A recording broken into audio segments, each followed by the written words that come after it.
Hello everyone, स्वागत है आप सभी का हमारे यूट्यूब चैनल सीजीपीएससी एबीसीडी में। अगर आप सीजीपीएससी या सीजी व्यापम द्वारा आयोजित किसी भी एग्जाम की तैयारी करते हैं तो छत्तीसगढ़ की सामान्य जानकारियों से संबंधित प्रश्न आपसे पूछे ही जाते हैं। और जैसा कि मैं आप सभी से वादा किया था कि आप सभी के लिए मैं 500 महत्वपूर्ण एमसीक्यू तैयार करूंगा जो कि सभी प्रतियोगी को आना चाहिए जो कि सीजी व्यापम और सीजीपीएससी की तैयारी करते हैं। उसी क्रम में ये हमारा वीडियो नंबर 15 है। इससे पहले इसी सीरीज में 14 वीडियो जो है अवेलेबल करा दिया गया है, अपलोड कर दिया गया है, जिसमें हमने 1 से लेके 200 टॉप एमसीक्यू क्वेश्चंस का प्रैक्टिस करवाया है, बहुत अच्छे से करवाया है कि आप किसी भी एग्जाम की तैयारी करते हो सीजी के अंदर होने वाला लाइक छात्रावास अधीक्षक, प्रयोगशाला परिचारक, ADEO, food inspector, data entry operator, police constable, RI, patwari सभी के लिए इंपॉर्टेंट हो जाते हैं। ठीक है, तो चलिए आज हम इस वीडियो में 200 से आगे के प्रश्नों को करेंगे। आप हमारे चैनल को सब्सक्राइब कर लीजिए। अगर आप पहली बार आए होंगे तो वीडियो अच्छा लगे तो लाइक भी करें, दोस्तों के साथ शेयर भी कर सकते हैं। ठीक है, और वीडियो का अगर पीडीएफ आप सभी को चाहिए तो आप हमारा जो चैनल है सीजीपीएससी एबीसीडी का टेलीग्राम चैनल, उस चैनल को जरूर ज्वाइन कर लीजिए। अगर आप सभी लोग डिमांड करेंगे तो वीडियो का पीडीएफ भी वहाँ पे अपलोड कर देंगे। तो चलिए शुरू करते हैं। आपको इस वीडियो को टेस्ट की तरह भी लेना है। वीडियो को पॉज करिएगा और टेस्ट को देने की कोशिश करिएगा और देखिए कि आपका कितना तैयारी है। ठीक है, तो चलिए शुरू करते हैं। और आज का पहला प्रश्न है कि मध्य प्रदेश के साथ छत्तीसगढ़ के कौन से जिले जो है संलग्न है, आप सभी को बताना है। बलरामपुर, सरगुजा, कोरिया, बिलासपुर, मुंगेली, कोरबा, या फिर राजनांदगांव, बिलासपुर, बेमेतरा, या फिर मुंगेली, राजनांदगांव, या फिर कोरिया। वीडियो को पॉज करिए और इसका आंसर देने की कोशिश करिए। तो इसका राइट आंसर है option number D, Mungeli, Rajnandgaon और कोरिया। 3 ऐसे जिले हैं यहाँ पे जो मध्य प्रदेश से संलग्न है। एक्चुअली में देखा जाए तो मध्य प्रदेश हमारे छत्तीसगढ़ में वर्तमान में 33 जिले हैं, हम सभी को पता ही है। इस 33 जिलों में से 9 ऐसे डिस्ट्रिक्ट हैं, 9 ऐसे जिले हैं जो मध्य प्रदेश से लगते हैं। उसमें से मुंगेली, राजनांदगांव और कोरिया, ये 3 तो हमने देख लिया। उसके अलावा और भी देखेंगे तो एक हो जाता है हमारा बलरामपुर। ठीक है, ये 4 हो गया। बलरामपुर के बाद सूरजपुर के बाद कोरिया हमने देख लिया, मनेन्द्रगढ़, चिरमिरी, भरतपुर, एमसीबी। ठीक है, तो 3 और 3 6 हो गया। 6 के बाद कवर्धा भी इस एमपी से लगता है। ठीक है, कवर्धा, अब हमारे पास 7 हो गए। कवर्धा के बाद गौरेला, पेंड्रा, मरवाही, जीपीएम, मैं शॉर्ट में लिखता हूँ गौरेला, पेंड्रा, मरवाही। इसके बाद एक हमारा हो जाता है खैरागढ़, छुई खदान और गंडई। ठीक है, तो ये हमारे पास देखिए यहाँ पे 2 3 2 4 6 और 3 9, टोटल 9 ऐसे जिले हो गए जो कि मध्य प्रदेश के साथ संलग्न है। तो याद रखिएगा, ये 9 जिलों का नाम आप सभी को याद होना चाहिए। चलिए क्वेश्चन नंबर अब 202 की ओर बढ़ते हैं। 202 नंबर का प्रश्न है कि निम्न में से कौन सा शैल समूह सबसे प्राचीन तथा छत्तीसगढ़ की धरातलीय बनावट में प्रमुख है, आप सभी को बताना है। गोंडवाना, धारवाड़, आर्कियन या फिर कडप्पा। बहुत अच्छा प्रश्न है। ये प्रश्न जो है पूछा गया है सीजीपीएससी सीएमओ 2010 में पूछा जा चुका है और ऐसे प्रश्न जो है कई बार हमको एग्जाम में देखने को मिले। तो बताइए कि ऐसा कौन सा शैल समूह है जो कि छत्तीसगढ़ के धरातलीय बनावट में है और सबसे प्राचीन में से, बताइए।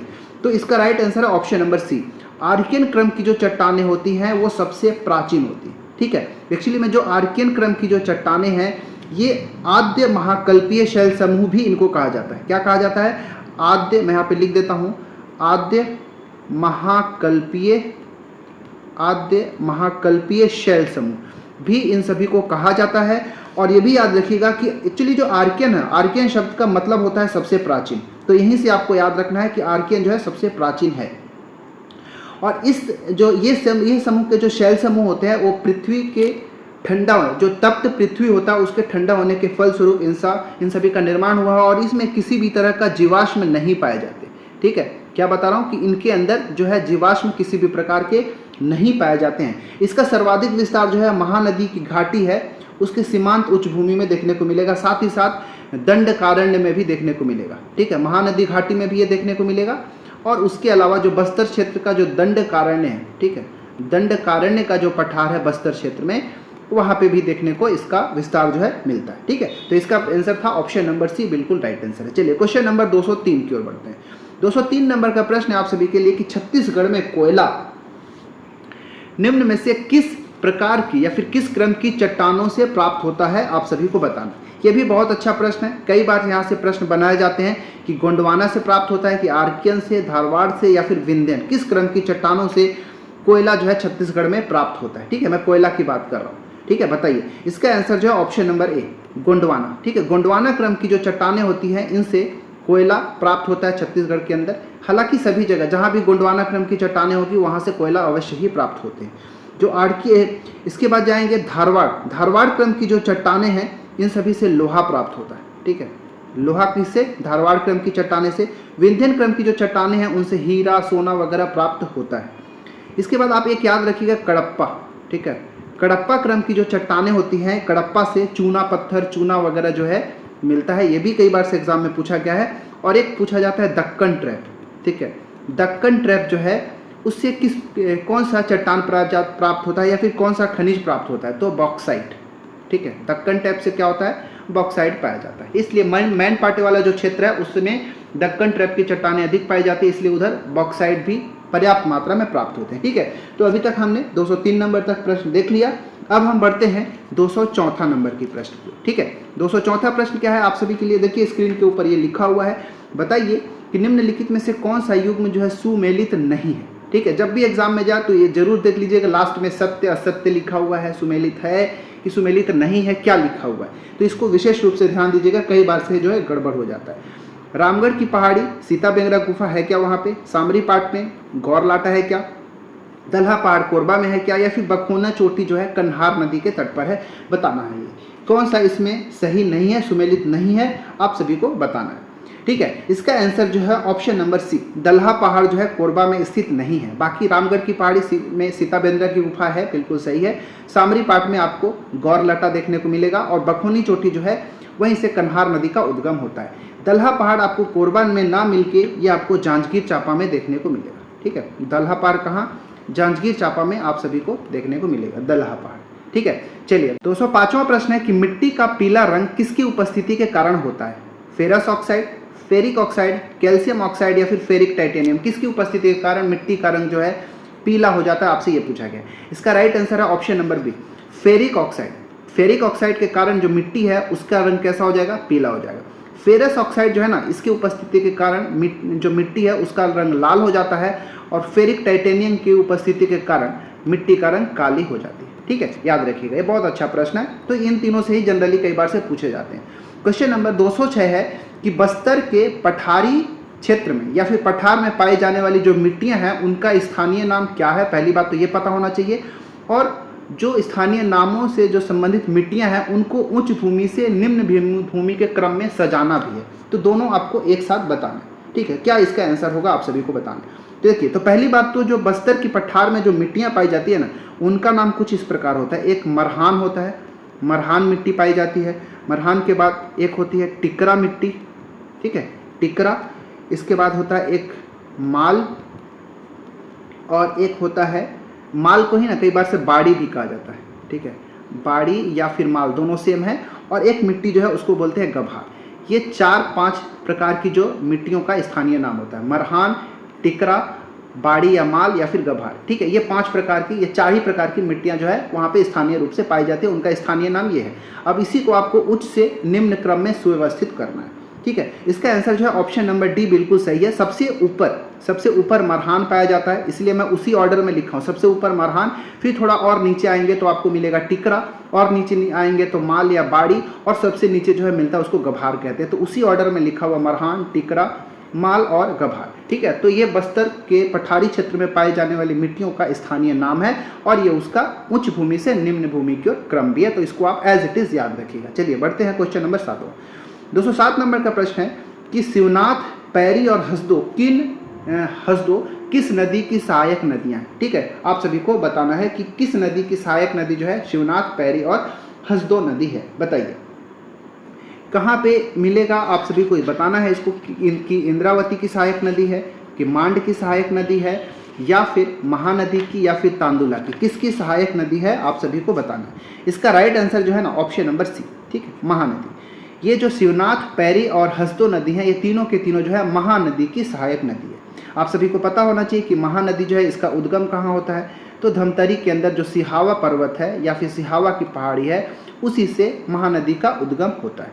ठीक है, और इसके बाद ये भी पता होना चाहिए कि जो महानदी आगे बढ़ती है इसके बाद शिवरी नारायण के पास, ठीक है, शिवरी नारायण के पास जो हमारा शिवनाथ नदी है उसमें जाके मिल जाती है। ठीक है, शिवरी नारायण के पास शिवनाथ नदी और महानदी दोनों का संगम है, वहीं पर जाके मिलते हैं। जो महानदी है इसकी कुल लंबाई जो है 858 किलोमीटर है। ठीक है, महानदी की कुल लंबाई 858 किलोमीटर है, जिसमें से 286 किलोमीटर है वो छत्तीसगढ़ में। ठीक है, ये छत्तीसगढ़ में 286 किलोमीटर ही बहती है, बाकी जो है उड़ीसा में जाके बहती है और फिर बाद में बंगाल की खाड़ी में जाके मिल जाती है। ठीक है, क्वेश्चन मैं पूछता हूँ कि बताइए कि छत्तीसगढ़ की सबसे लंबी नदी कौन सी है? छत्तीसगढ़ की सबसे लंबी नदी कौन सी है? ये पहला क्वेश्चन, कंफ्यूजन होता है। दूसरा क्वेश्चन, छत्तीसगढ़ में बहने वाली सबसे लंबी नदी कौन सी है? छत्तीसगढ़ में बहने वाली सबसे लंबी नदी कौन सी है? ये दोनों प्रश्नों का कमेंट करके बताइएगा। कई बार से लोग जो है कंफ्यूज होते हैं, कमेंट करके जरूर बताइएगा। ठीक है, चलिए बढ़ते हैं क्वेश्चन नंबर 8वां की ओर। 208 नंबर का प्रश्न है कि छत्तीसगढ़ में बायोस्फीयर रिजर्व कहाँ स्थित है? बहुत अच्छा प्रश्न है, ये भी आप सभी को पता होना चाहिए कि छत्तीसगढ़ में बायोस्फीयर रिजर्व जो है कहाँ है। तमोर पिंगला में है, अचानकमार राष्ट्रीय उद्यान अचानकमार में है अभ्यारण्य में, या तमोर पिंगला में, उदंती में, या फिर भैरमगढ़ में। कहाँ है ये हमारा छत्तीसगढ़ के अंदर स्थित बायोस्फीयर रिजर्व? कमेंट करके बताइए। वीडियो को पॉज करिए और आंसर देने की कोशिश करिए इसका, इसके बाद मैं इसको बताता हूँ। ठीक है, इसका राइट आंसर है ऑप्शन नंबर बी। जो हमारा अचानकमार सेंचुरी है, अचानकमार जो अभ्यारण्य है, उसी के अंदर आपको बायोस्फीयर रिजर्व मिलेगा। या फिर कह लीजिए कि छत्तीसगढ़ का पहला बायोस्फीयर रिजर्व कौन सा है? अचानकमार है। ठीक है, तो ये हमारा ऑप्शन नंबर बी इसका बिल्कुल राइट आंसर है। एक्चुअली में जो अचानकमार है ना, एक्चुअली में पूरा इसका नाम जो है अचानकमार अमरकंटक, अचानकमार अमरकंटक बायोस्फीयर रिजर्व। ठीक है, इसका पूरा नाम जो है इस प्रकार से है, बायोस्फीयर रिजर्व।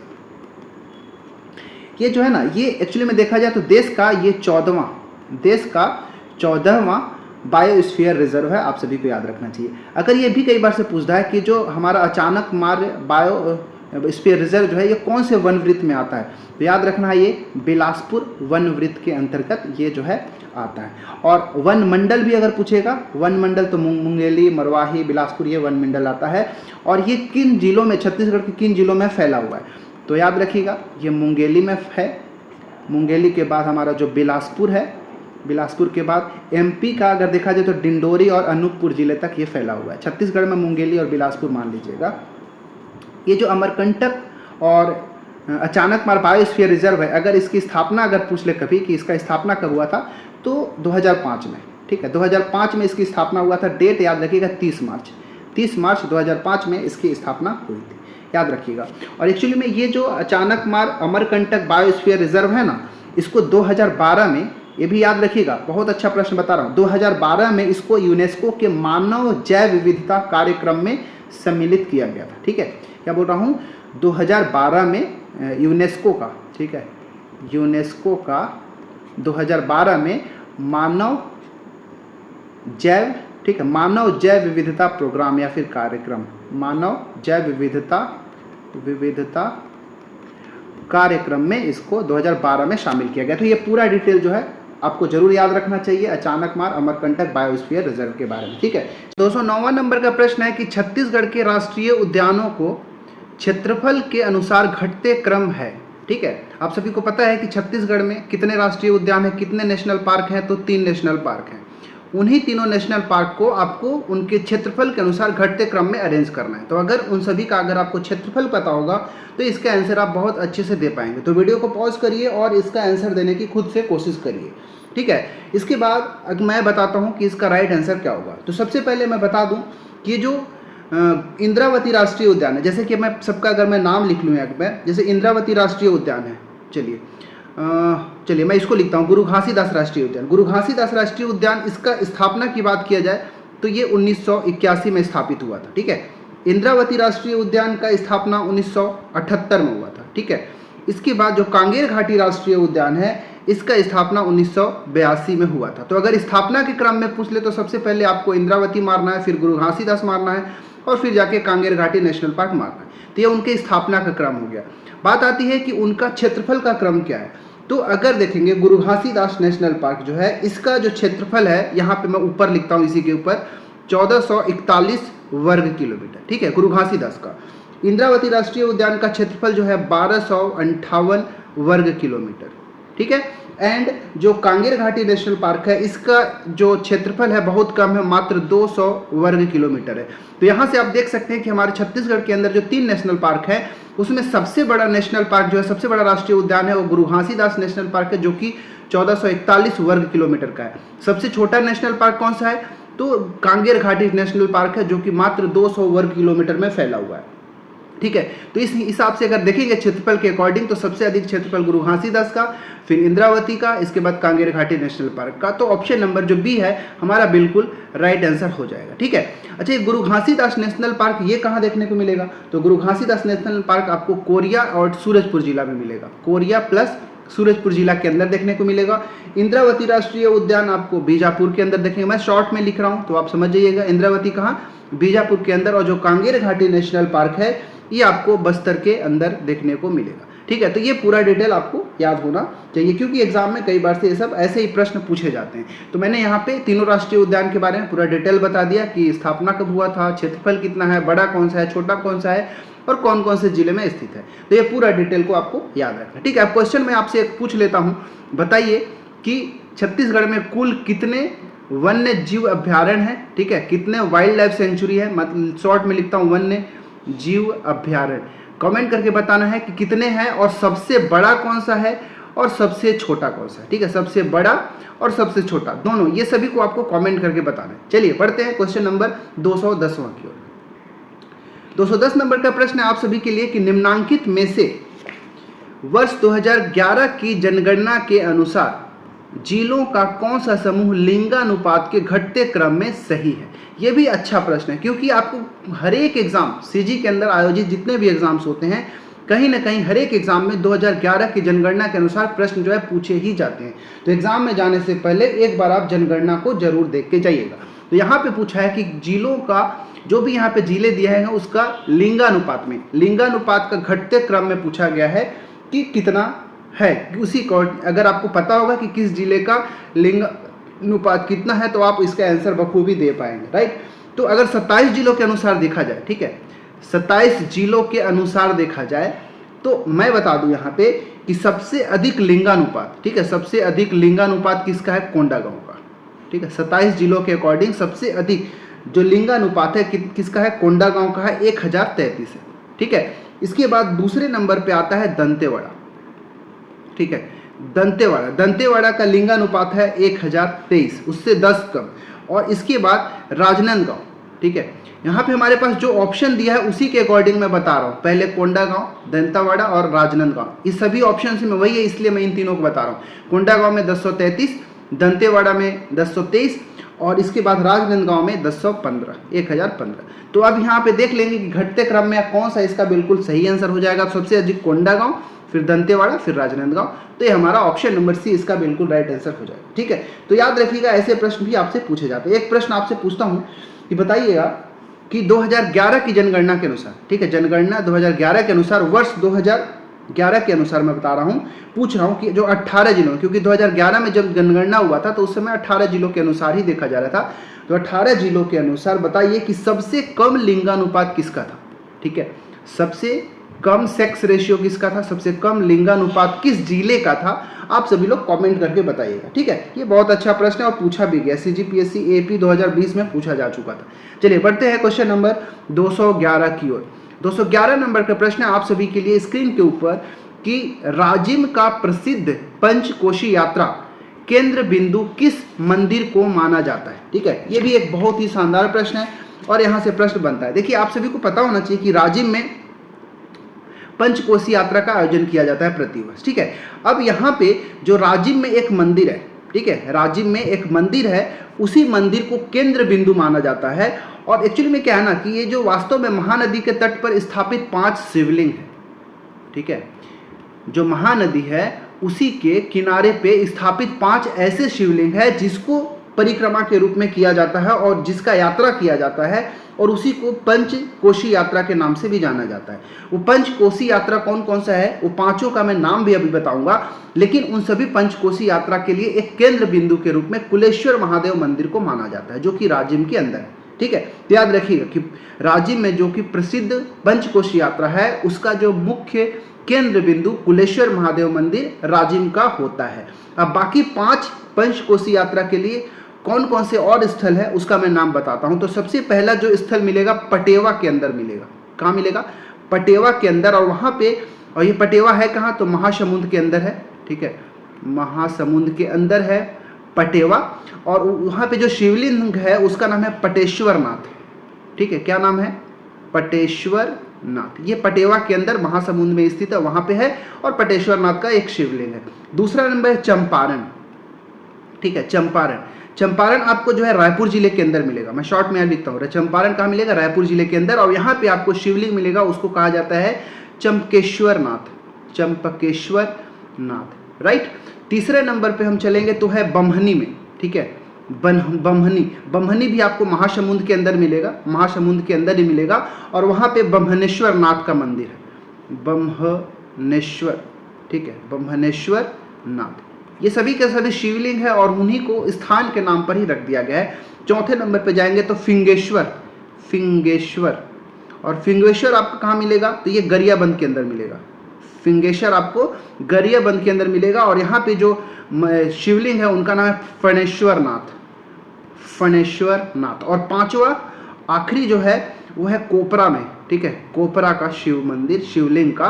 ये कोपरा आपको कहाँ मिलेगा? ये भी गरियाबंद के अंदर ही देखने को मिलेगा। और यहाँ पे जो है कोपेश्वर नाथ का शिवलिंग है, कोपेश्वर नाथ। ठीक है, तो ये पांचों शिवलिंग का नाम भी आपको याद रखना है कि कौन कौन के स्थान पे हैं।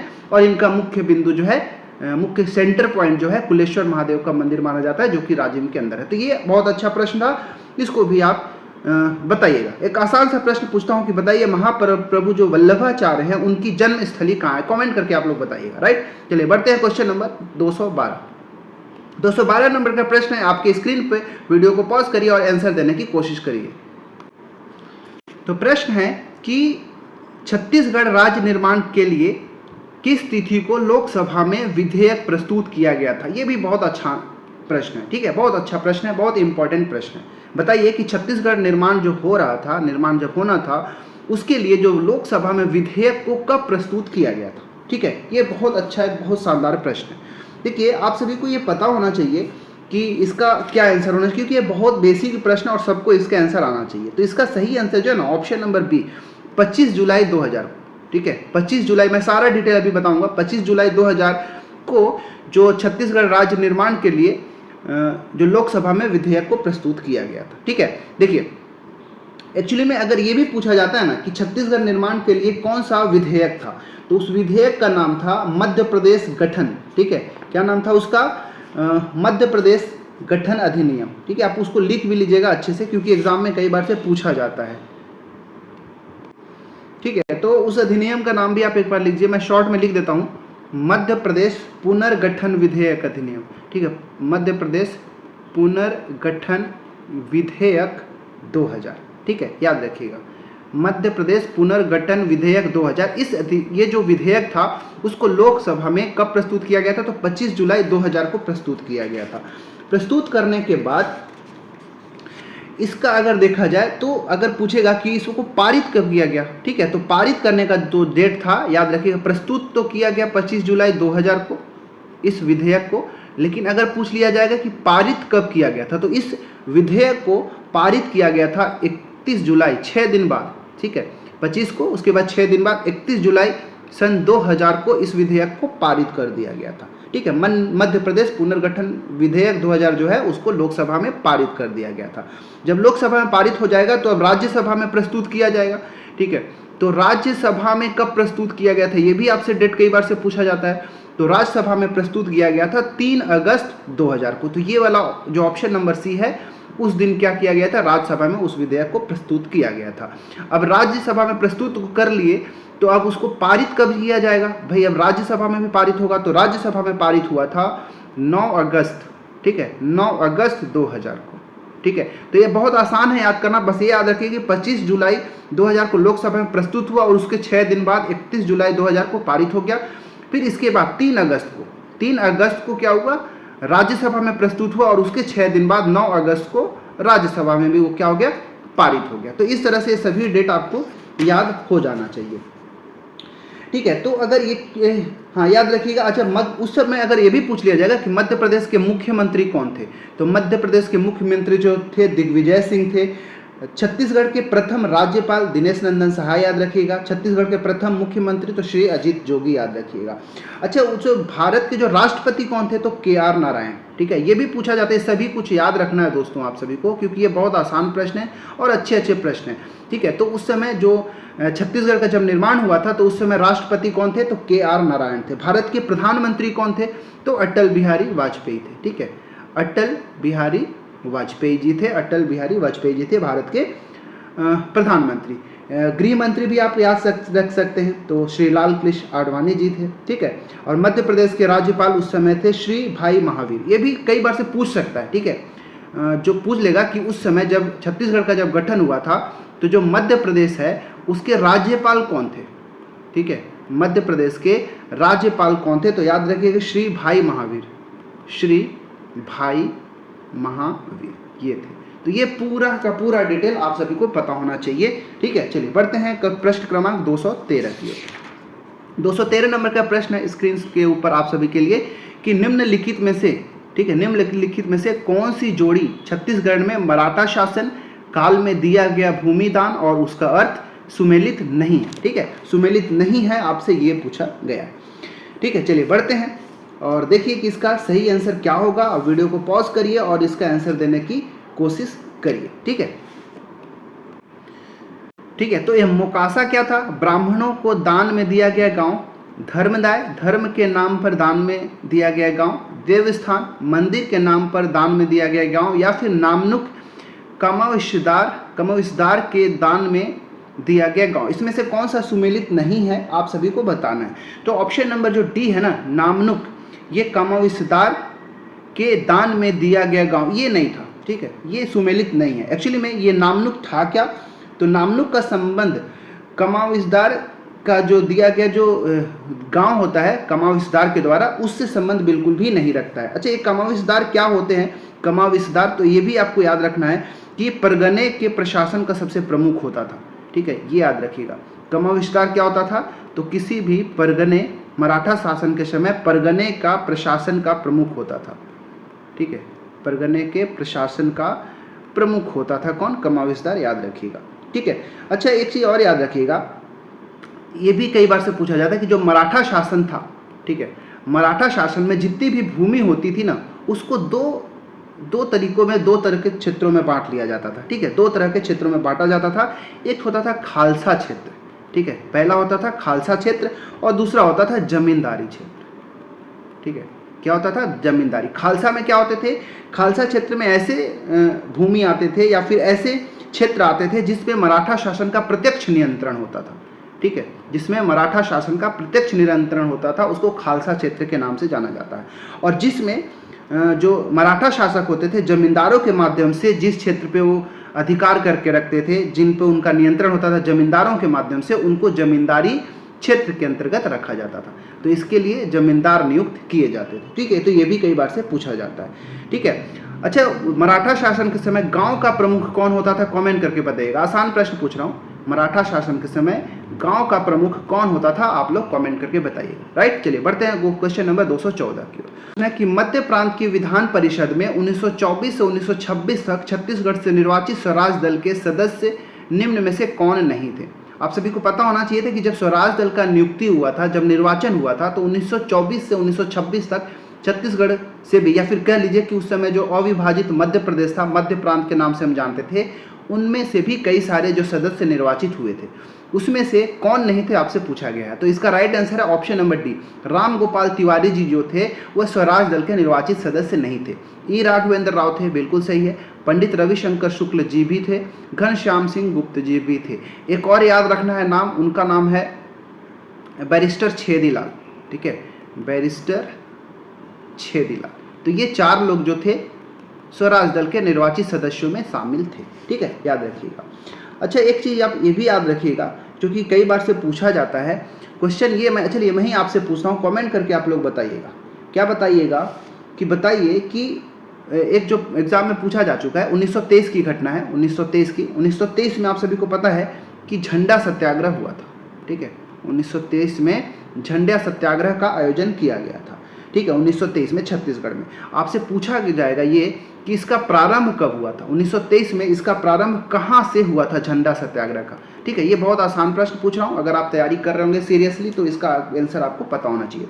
तो 1923 में इस राज्य में जो झंडा सत्याग्रह का प्रारंभ हुआ था वो छत्तीसगढ़ के किस स्थान से हुआ था, आप सभी लोग कमेंट करके बताइएगा। ठीक है, चलिए बढ़ता हूँ क्वेश्चन नंबर 215 नंबर का प्रश्न आप सभी के लिए कि निम्नलिखित में से किस जनजाति द्वारा गौर नृत्य किया जाता है। वेरी वेरी इंपॉर्टेंट क्वेश्चन, जो कि कई बार एग्जाम में पूछा जा चुका है कि कौन सी जनजाति जो है छत्तीसगढ़ में वो गौर नृत्य करते हैं। ठीक है, बताइए। देखिए, गौर नृत्य के बारे में थोड़ा सा डिटेल में अगर बता दूं तो मैं बताना चाहता हूं कि ये जो किस अवसर पे जनरली इसको किया जाता है, तो जो यात्रा पर्व मनाया जाता है। ठीक है, यात्रा पर्व के समय ही, ठीक है, कि या फिर कह लीजिए कि यात्रा पर्व के अवसर पर ही गौर नृत्य किया जाता है। इसमें जो वेशभूषा के रूप में देखा जाए तो जो पुरुष होते हैं कौड़ियों से सजा हुआ गौर पशु की सींग को पहनते हैं। ठीक है, गौर एक पशु है, उसी का सींग को पहना जाता है पुरुषों के द्वारा, जो कि गौर का जो सींग है ना वो कौड़ियों के माध्यम से सजा हुआ था, सुसज्जित रहता है। और जो युवतियां होती है हाथ में छड़ी धारण करती हैं और इस गौर नृत्य को करते हैं। ठीक है, इसके लिए विशेष ये भी याद रखिएगा, कई बार से एग्जाम में पूछा जाता है कि जो वेरियर एल्विन था, इसका नाम भी याद रखिएगा इनका। ठीक है, वेरियर एल्विन जो है, इन्होंने इस गौर नृत्य को विश्व का सबसे सुंदरतम नृत्य का संज्ञा दिया था। विश्व का सबसे सुंदरतम नृत्य की संज्ञा किसके द्वारा दी गई थी, तो वेरियर एल्विन के द्वारा दी गई थी। तो ये भी एग्जाम में पूछा जाता है। अब यहाँ पे आता है बात कि गौर नृत्य किसके द्वारा किया जाता है, तो माड़िया जनजाति के द्वारा किया जाता है। ऑप्शन नंबर डी जो है इसका बिल्कुल सही है। ठीक है, उरांव जनजाति का कुछ भी याद रख सकते हैं, जैसे सरहुल इनका सबसे प्रमुख। ठीक है, उरांव जनजातियों के द्वारा सरहुल नृत्य किया जाता है। कर्मा नृत्य भी इनके द्वारा कई बार से किया जाता है। ठीक है, कर्मा हो गया, सरहुल हो गया। सरहुल को विशेष रूप से याद रखिएगा क्योंकि एग्जाम में पूछा जाता है। बैगा जो जनजाति है उनके द्वारा भी कर्मा नृत्य किया जाता है। ठीक है, इनके द्वारा एक और नृत्य किया जाता है जिसका नाम है बिल्मा नृत्य भी इनके द्वारा किया जाता है। शैला नृत्य भी बैगा जनजातियों के द्वारा किया जाता है। ठीक है, तो ये था हमारा प्रश्न क्रमांक 215। तो अभी तक ये हमने टोटल 15 वीडियो किया। ठीक है, 15 वीडियो में हमने अभी तक 215 मोस्ट इंपॉर्टेंट क्वेश्चंस का हमने प्रैक्टिस किया। ठीक है, अगर आप सीजीपीएससी की तैयारी कर रहे हैं या फिर सीजी व्यापम के द्वारा आयोजित किसी भी एग्जाम की तैयारी कर रहे हैं, तो मैं आप सभी के लिए 500 जो मोस्ट इंपॉर्टेंट एमसीक्यू क्वेश्चन ला रहा हूं, तो उस सीरीज़ को आप जरूर देखिएगा। ठीक है, चैनल में अगर पहली बार आया तो सब्सक्राइब जरूर कर लीजिएगा, वीडियो अच्छा लगे तो लाइक भी कर लें। हमारा जो टेलीग्राम चैनल है सीजीपीएससी एबीसीडी का, उसको भी आप ज्वाइन कर सकते हैं। जैसे ही ये 500 इंपॉर्टेंट क्वेश्चन कंप्लीट होगा, मैं 500 क्वेश्चन का जो पीडीएफ है आप सभी को टेलीग्राम में प्रोवाइड करा दूंगा, जो कि आप उसको अच्छे से रखिएगा। ठीक है, और एग्जाम में जाने से पहले एक बार देख के अवश्य जाइएगा, आपको बहुत मदद मिलेगा। ठीक है, चलिए मिलते हैं किसी और वीडियो में। इसमें बस इतना ही, तब तक के लिए आप पढ़ाई अच्छे से करते रहें। धन्यवाद।